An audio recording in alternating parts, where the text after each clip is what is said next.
UP की राजनीति में कुंडा से विधायक और चर्चित चेहरा रघुराज प्रताप सिंह उर्फ राजा भैया हमेशा सुर्खियों में रहते हैं।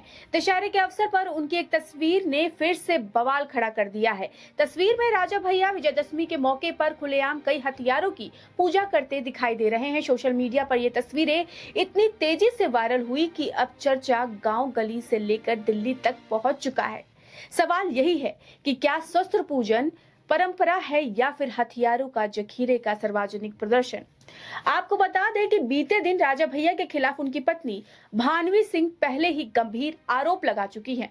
उन्होंने प्रधानमंत्री नरेंद्र मोदी को पत्र लिखकर दावा किया कि राजा भैया के पास विदेशी हथियारों का जखीरा है। इस शिकायत के बाद पीएम ने मामले को गंभीरता से ले लिया और गृह मंत्रालय को जांच सौंप दी। गृह मंत्री अमित शाह ने यूपी सरकार से कार्रवाई करने के निर्देश भी दिए थे।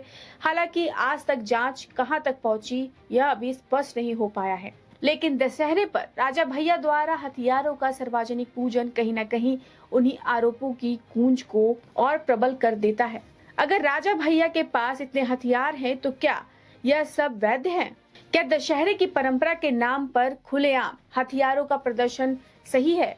भानवी सिंह ने जो आरोप लगाए थे, क्या यह तस्वीरें उन्हें और पुख्ता नहीं कर रही है या फिर यह एक महज पारिवारिक विवाद है जिसने राजनीति में अपनी घुसपैठ कर ली है?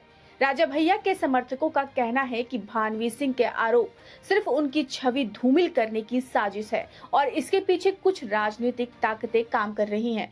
उनका तर्क है कि दशहरे पर शस्त्र पूजन करना एक प्राचीन परंपरा है और इसमें आपत्ति निकालना राजनीति से प्रेरित है। यहाँ सबसे बड़ा सवाल यह है कि क्या परंपरा और राजनीति के बीच कोई रेखा बची है? दशहरे पर शस्त्र पूजन निश्चित ही हमारी संस्कृति परंपरा का हिस्सा है, लेकिन जब यह पूजन बंदूकों और आधुनिक हथियारों के जखीरे के साथ किया जाता है तो संदेह पैदा होना लाजमी है, खासकर तब जब उन्हीं हथियारों को लेकर पहले से गंभीर आरोप लग चुके हैं।